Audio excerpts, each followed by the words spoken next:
So I just got this in the mail yesterday, and this is to,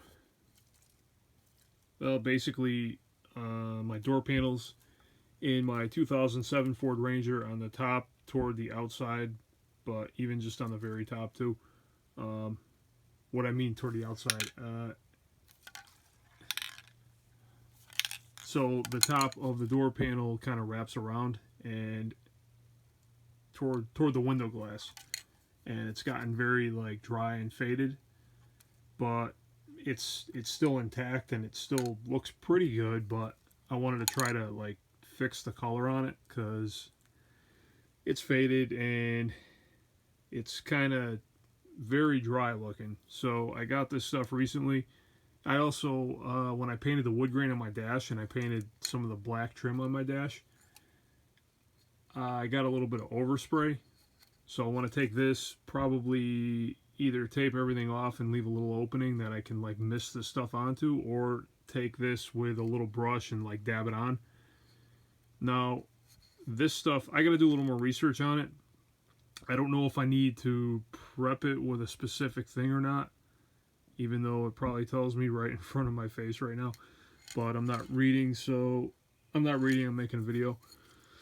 But yeah, completely says dries in 45 seconds to the touch, completely change or restore color to leather, vinyl, and hard trim, create an OEM finish. And what I read online with another similar can of this stuff, create an OEM finish. So basically, if you're spraying it onto a textured surface, you know, like door panels and dashboards and all that tend to be kind of that, I don't know what to call it, kind of like a fake leather like texture.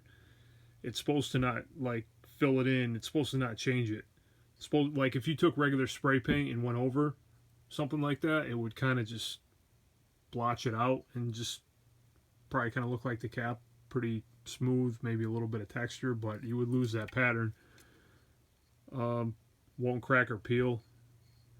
That I gotta see, because I'm thinking that over a long period of time, this stuff will probably, I mean like over a long period of time, if you prep it right, maybe like 10 or 20 years even, but I would imagine it would crack or peel eventually. But yeah, just wanted to share that. I'm planning on, yeah, the tops of my door panels, I figure I can kind of blend it just by like, I'll do the tops and toward the inside, toward, or facing the outside toward the window, and then just kind of blend it with the inside, because inside looks really good. Basically doesn't look, it probably faded a little bit, but it really doesn't look like it faded at all. And certain spots on the dashboard where I oversprayed, and there's a couple spots on, actually there's a couple spots on the passenger door panel that I would say like toward the middle of it, I don't know if I bumped something into it, but it left like a stress mark. Like it kind of took some of the dye out of the door panel. Like it's kind of whitish looking right there. So I'm going to try to mist some of this on those spots too. And I'll see how it goes, and I'll make another video when I'm done.